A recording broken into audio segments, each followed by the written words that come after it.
Hey, good Thursday evening, everyone. This is State Representative Brad Halbrook. Welcome to the Thursday night edition of the Illinois Freedom Caucus Roundtable.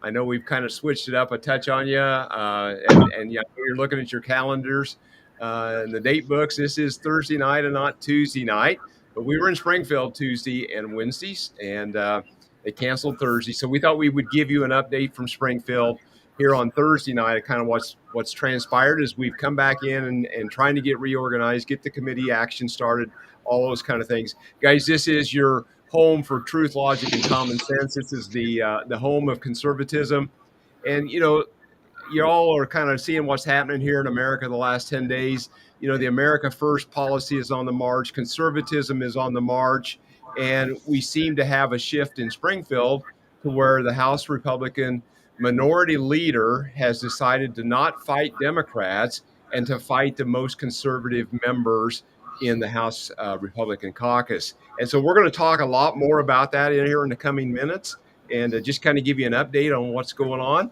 And so that I want to welcome Leader Chairman Miller and Leader Vice Chairman Wilhauer and Leader Freeze and Leader Niemerg and State Director Colin Mosley. Welcome, gentlemen. Good evening. Great to be here.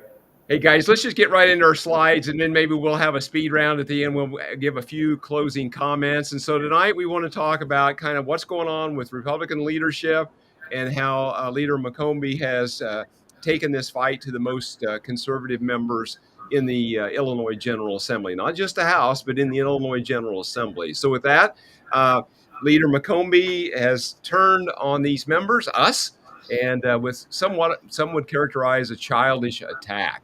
And so I'm just going to open this up, and we're going to go to Leader Wilhauer. And Leader, just the floor is yours. Hey, thanks, Brad, and I appreciate you guys for all your support and all your joining in with us. You are the movement, and we can't do it without you. And Brad said it: conservatism is on the march, bigger than what it has been in probably my entire lifetime. We have a great opportunity. President Trump is doing some great things, but here in the state of Illinois, we've got a lot of opportunities to take this to the Democrats. We are fighting J.B. Pritzker every step of the way. We're the ones that are leading the charge on supporting what Trump and Tom Homan and those folks are doing to bring the America First agenda, bring it to the forefront. But unfortunately, here in the state of Illinois, we have got to worry more about Republicans. Specifically, Minority Leader Tony McCombie, circumventing that. What they're doing. We need leaders in states like Illinois, especially where people are just being pummeled with bad policy and just ridiculous stuff. We need leaders that are actually going to embrace the movement that has put Republicans back on the map and put Republicans back in charge. But instead, we've got leaders that are scared of it.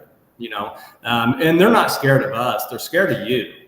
They're scared of the power of the people, because when the people rise up, the politicians start seeing the light pretty quick. So, that's what we're doing. It's childish. It's, basically what you're seeing is 5 members of the General Assembly, 5 of the most conservative members of the General Assembly are, having a hissy fit thrown at them because they didn't vote for Tony McCombie for leader. But the fact is we didn't vote for anybody for leader because we didn't go. We didn't go because the whole thing is a disaster, for one, and for two, we couldn't in good conscience support Tony McCombie because of where she's at on principles and approach and everything else. So you guys can further expound on it, I suppose, but at the end of the day, this isn't leadership, and it's hurting the movement. Yeah, no, it hurts leadership, but it hurts your constituents. I mean, they take your support staff, your LAs, your secretaries, things that, your constituents, they need to reach out to you for their problems and bill writers, things of that nature. That's how you represent the constituents in your district, and you no longer have those. And that hurts. That hurts you, and that hurts your constituents. Yeah. Adam and Chris, so several things that are paid for with state finances, if you will, to support our connection with our constituents. Having somebody in Springfield that answers the phone and helps coordinate when guests come, does a lot of coordination of the calendar while we're in Springfield, access to the research staff so that we've got kind of the latest information and intel when it comes time to talk about bills in committee and on the House floor. Any state-funded communications tools, email, things like that we have to work with to communicate with our constituents. With each of us have 108,000 constituents, so that's about 540,000 people in the state of Illinois are going to lose contact in one form or the other with their legislator, but yet 12 million other people would still have access to their legislator. But because of these actions of the minority leader McCombie, that's stripped out. So I'll just kind of open it up. Adam, Chris, you want to expand upon any of that a little bit more? Yeah, very happy to. Folks, again, thanks for tuning in with us here this evening. And thank you, Blaine, for those comments. And there's one thing I'd like to say about the conservative movement. We can walk and chew gum at the same time. So we're still taking it to the Democrats. There's still opportunities there, of course. If you go to Blaine's Facebook page and on Twitter, his speech is getting a lot of support. I put my speech from just Tuesday on my Facebook this morning, so you can go and see that. So we're the ones who are really speaking up. We're the ones that are pushing back against the Democrats, and we're the ones leading the charge on the House floor and everywhere else in the state of Illinois. But these actions, so I get back to Springfield, all my stuff is jammed in a tiny little coat closet. Committee spokes, that's given to members that have been around for 3 or plus terms. All 5 of us qualify for that. And what that is, that's an opportunity for your voices to be heard in Springfield, because we have opportunity as spokesmen to kill bad legislation and to push our caucus in a more conservative manner. So that's gone. Our support staff, gone. Our secretaries, gone. If you come to Springfield, which I hope you do, call me personally. They've been advised, our former staff was advised, all you can do is point at the door or leave a card on my desk if you come up. So it's a situation where, at a time where, especially in Illinois, there is so much we can do together to push back against the Democrats, that it really blows my mind that this is occurring. We have all this infighting within the Republican Party, and it's because the establishment does not like conservatism. It's because our House Minority Leader would rather have authoritative control over our caucus than work together. So at a time when we have tremendous opportunity, at a time when we all need to be united pushing against the Democrats, you see this infighting, and it's all done because, like Blaine and Brad said, we didn't go to inauguration. So that's not leadership. Leadership is bringing everybody to the table and realizing their individual attributes and what they bring on the conservative movement, not isolating and ostracizing. And that's exactly what we see here. And folks, don't tolerate this. This is absolutely ridiculous. So we'll keep pushing back, but you need to know what's going on. Yeah. Chris, I know you know who the opposition is. You know who to take the fight to. You're leading the charge there for us as you lead this Freedom Caucus and a part of the State Freedom Caucus network across this nation that continues to grow, unlike a minority leader McCombie. But the speculation is this is all as a result of not showing up at the inauguration. But Chris, the bold move to be sworn in the Capitol, we need the House members need to be sworn in the Capitol. That's where it's at. The Senate has their swearing in ceremony in their chamber. We need to be there. And I think that was an unforgettable moment for the 5 of us to be there. And so, if this is the price we pay, so be it. But I think, we know who the fight is and where to take it to. Chris, I'll throw it back to you. Well, I think that all those are good points, and I appreciate the dialogue we're having. And it's important to have the unvarnished truth when we move forward. And one thing that that everybody needs to understand is that we're fighting against deep state Republicans and also the Democrats and J.B. Pritzker and their bad public policy. And they. Even from the beginning, they've tried to kneecap us and gaslight us and suppress the message of conservatism. And that's one thing. One reason why is because many of the people in leadership are never Trumpers. They aren't involved. They aren't embracing the conservative movement. And there's a reason for that, because there's an ideological divide. If you look and you watch where that they're being funded many dollars by Democrat organizations and liberal organizations. And so it's no wonder that we probably create an environment of discomfort for them, because, you know, when the light goes on, the cockroaches are running to the corners. And, you know, and I think it's important for there to be some clarification also, because Tony McCombie's call for unity is completely disingenuous, because we had a phone call, which she only tells part of the story because she's trying to make it look like she's the victim in all this stuff. And it's absolutely just another lie of hers that she's trying to sell to the uninformed public as well as the other uninformed members. But the bottom line, she called me, wanted to know what she could do for unity. I said, I got to talk to the rest of the members, but I will call you back. And so I talked to y'all. We thought that it would be fair, just based on the numbers, to ask for 3 seats at the leadership table. And you know, and another thing, you know, I've been in business my whole life, and I know that everything's negotiable. And so you always ask for more than what you think you're going to get in the negotiation process.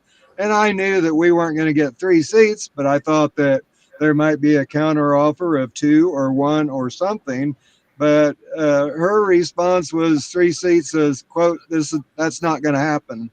And so, you know, knowing and preparing for the fact that that was probably going to be her response, my next question was, well, if you won't do that, what are you willing to do? And without hesitation, she responded at nothing. And so she was willing to do nothing to try to create party unity. And so that's the full story, and that's the unvarnished truth on our conversation. And so after she said that she was willing to do nothing, the conversation dried up and we parted ways. And quite frankly, that's the last time I've talked to her. Yeah, exactly. Great points. Gentlemen, we spent a lot of time here. Is there anything we've missed before we go on to kind of talk about the voting records and kind of the conservative movement as a whole in the House? Is there anything we've left untouched? Yeah, Brad, I'd like to add a couple of things real quick. Sorry, guys, but I've had a lot of conversations with a lot of members and members in leadership. People are not happy with what's going on. This is a unilateral action that she's taken. She's decided to take it, upon herself to do this, and that's not right. That's a totalitarian way of leading, and that's not correct. She won't talk about this in caucus. Blaine, Chris, and I went down. They're going to do a press conference. She would not meet with us. We went down to the press conference to try to have a conversation, and she wouldn't have a conversation. As a matter of fact, she had Secretary of State or the Capitol Police escort her past us. And then Blaine, you can probably add. You're the one that had the conversation, so I'll let you take it from here and finish that, because you're the one that had some words. Well, yeah, I basically wanted her to know that, number one, we need an explanation. The entire party and really all of our supporters out there and all of our constituents need an explanation for why this is happening. And I said, sorry you didn't get a chance to do that when you snuck out of the caucus like a coward before we could ask, but she said that that conversation is not welcome, and if you try to bring it up, you will be unwelcome. So that was a real doozy. They're very transparent by our supreme leader, who clearly demands 100% total agreement, or you're completely on the outs. Yeah, exactly. I think there's another very important point also, is that Blaine and Adam and I went to her office to try to have a conversation with her. And she said, or she sent her secretary out and said, if you want to talk to me, you're going to have to make an appointment. And so, but she was sitting back there in her office by herself. And so I thought that was pretty lame also. She's very courageous. Right. All right, gentlemen, let's move on, and then if there's any closing comments as we wrap up. So this next slide talks about the voting record, and kind of maybe while we're here, and many of us know, we all know that we can know what the tree is by its fruit, right? We know that it's an apple tree because it produces apples, and pretty elementary stuff. And so I think when we have a leader that talks about being conservative and I think we know that fruit by looking at the voting record. And I just want to give you some perspective before I kick this over to everybody else of what these numbers mean. So Leader Tony's lifetime voting record, just under 72. To give you some perspective, some reference, some of us, like Chris and I think are in the low 90s. A lot of our members, Blaine and others, are in the upper 80s. And so the lowest rating in the House Republican Caucus is 62 or 64.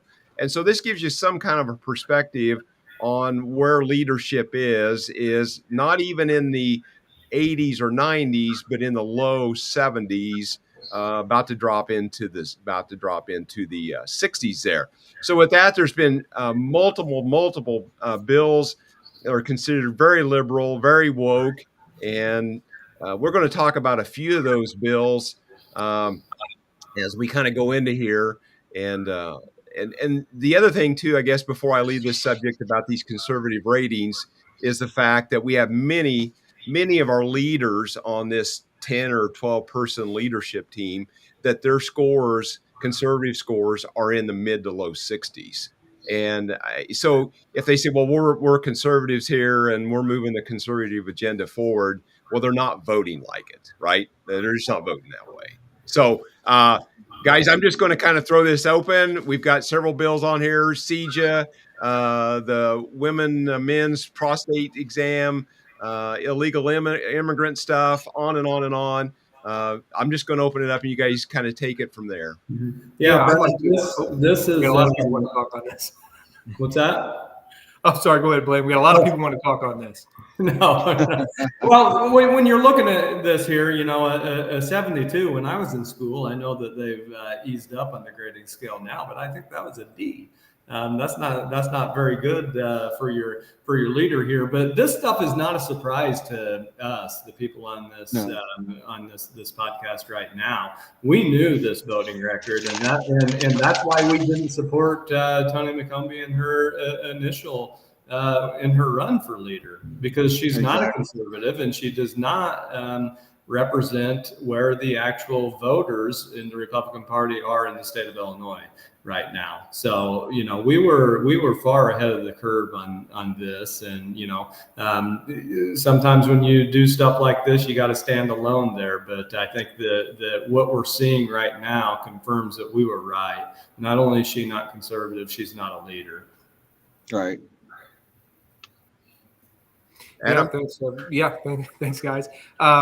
So here's, you kind of alluded to this before, Brad, a little bit. When folks run around, and this happens quite a bit, and they say, well, we're conservative. We have a conservative caucus, or we're a group of conservatives. And they say it so many times that I think they believe it when they're saying it. But all of us have been in that room when those votes take place. And this is just the tip of the iceberg. I have seen so many votes that have happened where I kind of crunch my eyebrows a little bit, wondering, okay, what was that vote? Why would you do that? That kind of thing. And that happens. But where I kind of have an issue is whenever folks go out and they claim they're conservative, they talk to people about being conservative, and then one, they don't support Donald Trump, and two, they actually attack true conservatives, or they try to kind of use some things that we're pushing a little bit to push their own kind of career and their own agendas. But then when you look at the actual facts, when you look at where the money comes from, and when you look at the voting records, those two things don't lie. So if you're not going to, be a conservative, if you want to be a moderate, hey, whatever, we'll have our differences. That's fine. But don't go around and tell people that you're as conservative as Adam Niemer, because that's just not the truth. All right.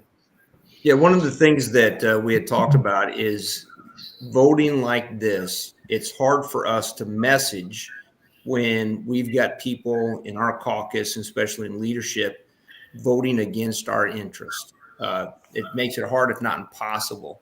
How do we beat up on Pritzker and the Democrats when we got people supporting bills like this. It's I said it's challenging at best. Right. Right. Well, the old cliche goes that a tree's known by its fruit and a politician's known by their votes. And, that's one of the reasons why we're drilling down on the voting records and shining the light of truth on this, because your votes reveal what you really believe fundamentally. And like I say, there's a bunch of never Trumpers on that. They aren't embracing the America First agenda, and they spend all their time worried about what we're doing rather than attacking the Democrats and J.B. Pritzker's failed policies. Right. Yeah, Chris, you're absolutely right. And folks, I like what you said there was very important. And if you look voted for Amendment 1, and you can throw invest in kids into this as well as an example. So when you have Republicans that are supporting these measures, the messaging does not happen after the votes are taken. The only ones that are messaging are the conservatives, and the Republican Party is not united as one against the Democrats' agenda. So you look at Amendment 1, that barely passed when it was a ballot referendum. And you have situations like that. And why did it barely pass?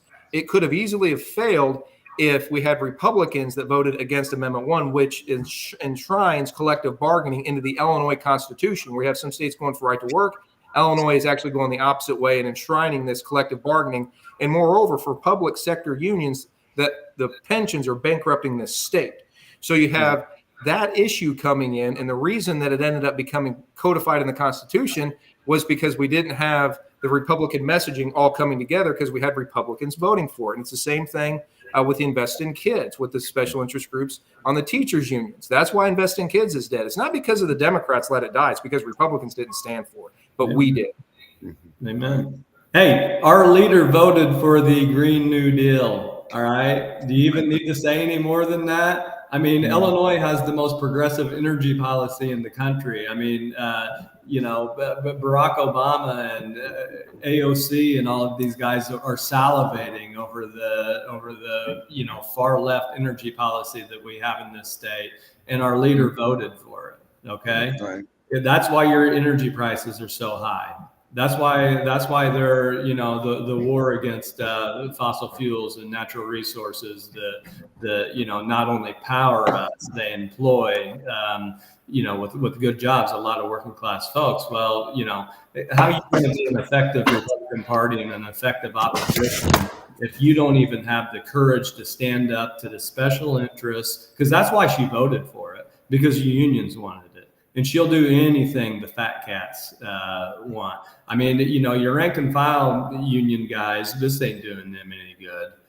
It really isn't. It just gives more power to the special interest groups, and the special interest groups prop up people like Tony McCombie. Go look at where she gets her money. Look at where she gets her money and look at the things that she votes for. You're going to see it almost all coming from either unions or public sector folks that have a substantial interest in maintaining the status quo in this state. And like David and Adam said, you cannot put out a compelling message that is going to invigorate people to come out to the polls and vote for you or vote for a Republican if Republicans are supporting crap like that. And that's just the tip of the iceberg. Right. Mm-hmm. Yeah. So there's I'm sorry, Chris, go ahead. I was going to say, you guys apparently didn't get the memo. It's the damn maps. Well, you gotta win some races if you want to win the maps, right? And so just guys, there's for something. Yeah. There's 5 bills listed on here. There's a list of probably 70 plus bills that we could talk about that have anywhere from 5 to 20 to 25 Republican no votes or yes votes on them that have sided with the Democrats. CEJA, that was passed in the fall of 2021. That's the one that was kind of the second round of major new green deal or green new scam, as the president refers to it, legislation that was passed. FEJA was the first round a couple of years earlier. And then in 2021 was CEJA, the Clean Energy Jobs Act is what the acronym is for. And this is the one that within a year doubled and tripled electric rates, and now is continuing to increase electrical and energy costs for us here in the state of Illinois. And, one of the major pieces in this thing was some eminent domain that was granted a private company. Yeah. And that is a non-starter. There was 8 or 10 Republicans voted for this bill. 2 of them got primaried out, and it was actually one of those replaced with Representative Jed Davis, a Freedom Caucus member, because he primaried. This guy was voting his district like this and got primaried out. So evidently voting his district, they don't want their electric rates jacked up here. So yeah, again, this is just a small sampling, and this is all public record. You can go to ILGA website and research this. You can start to see this circulating around, but you can't have Republicans voting for things that strip our constitutional rights, that are anti-family or anti-business friendly stuff. This is why we're kind of at the crossroads that we're at, I think. And Brad, like to kind of, you talked about it makes it harder for everybody. And here's the situation. If you have somebody at the head of leadership running the show, staff is going to be too scared to talk about the things they want to talk about. So that's why we have Colin, we have really good staff, and we've got a good eye for these things. But we catch a lot of things that leadership, more specifically, Tony doesn't want us to talk about. And we have to catch these things. And honestly, I think it gets some of our other members in trouble because these things are not flagged properly and discussed properly because Tony supports them versus the conservative members of the caucus. Right. David, if you weighed in here, I'm not sure I've heard much from you in this round, but maybe I just want to make sure we got all voices heard here. David, I weighed in. Wasn't DEI dead? DEI? Isn't it dead? I thought yes. We killed that.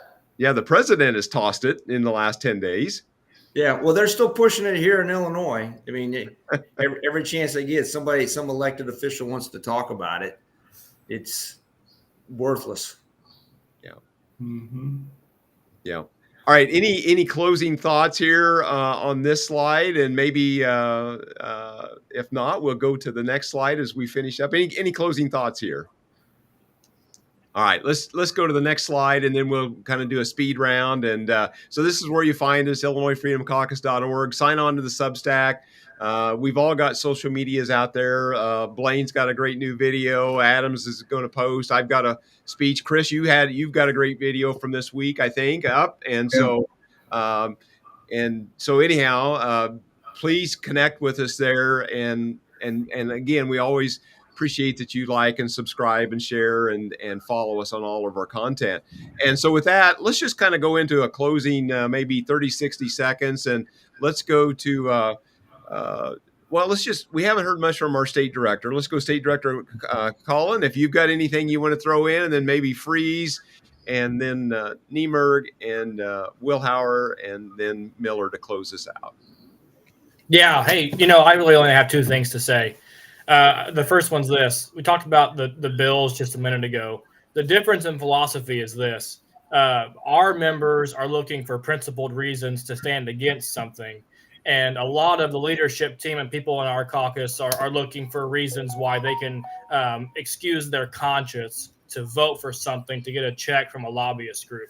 That is the difference in these guys on the screen and the people in the rest of the Capitol. They're looking for their palms to be greased so they can, make the votes and then, hide behind it later in their districts. So the other thing I wanted to say is, these guys on the screen with me here, I'm honored to work for them. They're fighting for conservative values, and they are totally and completely undeterred by deep state activities like our leader. And so I look forward to watching them fight for you continually next week. Thank you, Mr. Director. Leader Freeze. Hey, I love working with Colin. Love working with you guys. We got to do better. We have got to be a united front. We've got to learn how to message properly. And again, it goes back to if we've got, if you call them stragglers or defectors that sign on to bad bills, it's hard to bash Democrats that push this bad policy. And we've got to do better. And hopefully, somehow, some way, we get through this and we get on the same page. Exactly. Leader Niemer, closing comment. Thank you, everybody, for tuning in with us here this evening, and hope you had a lot of information. You know, we by principle we don't really like to air out what's going on behind the scenes so much. We want to be a united front against the Democrats and to push with our conservative agenda. And again, we're going to be able to continue to do that, to continue to fight for each and every one of you. But whenever something gets to a certain degree, whenever things happen where principled conservatism or conservatives are completely under attack, we have no other recourse here. We have to speak out. We have to talk about it because what is happening is unacceptable. And like I said, a lot of folks in the caucus have our side on this. So we'll see where this goes from here. But thank you very much and God bless. Yeah. Vice Chairman Leader Will Hauer. Hey, thank you guys. Thank you for being here. Thank you for the support. And just know that the vanguard for conservatism, America First, in the state of Illinois will not be deterred. They can take all of this stuff away from us. It's not going to deter us one bit because they can't take our values, they can't take our principles, and they can't take our fight. And most importantly, they can't take the great people of Illinois that stand up and they stand behind us and make sure that we can do this job. So we appreciate you guys so much, and we'll get through this, and conservatism will win because common sense wins. Exactly. That's right. Chairman Leader Miller. Well, I'm really looking forward to Tuesday. It's going to be a great day. It's going to be the reopening of Studio 52, where many great ideas and great plans come to birth. They're born right there in the intellectual hub of Springfield, and so that's going to be great. And another thing too is that the deep state Republicans need to get the memo is that we won't be intimidated and we can't be bought. And so they can take everything they want to, but they can't take our freedom. And so we will continue to fight every day for the voice that has been tried to be silenced, but they will never silence us. So it's going to be a great day next week. Stay tuned, pay attention, because we're going to light it up, baby. Exactly. And hopefully everyone has remote starters on their vehicles just to make sure. Can't, in today's world and people like us in our business, you can't be any too careful. So, guys, again, we're on the edge of a great economic and cultural renaissance in this nation. I said that on the House floor Tuesday. And many times in the past, over the last 40 years, there's been economic upturns in this nation, but because of Illinois' heavy regulation, heavy taxes, the bloated budgeting, Illinois has missed the economic and cultural renaissances that have happened in this nation over the last 40 years. So we have an opportunity once in a generation or more to take advantage of that. And we're going to be there fighting for those things to make sure that we catch that wave as it swings up in this nation. So with that, ladies and gentlemen, thanks for tuning in. And as always, like, share, follow, subscribe to our content, and we'll talk to you real soon. Bye, guys. Bye-bye.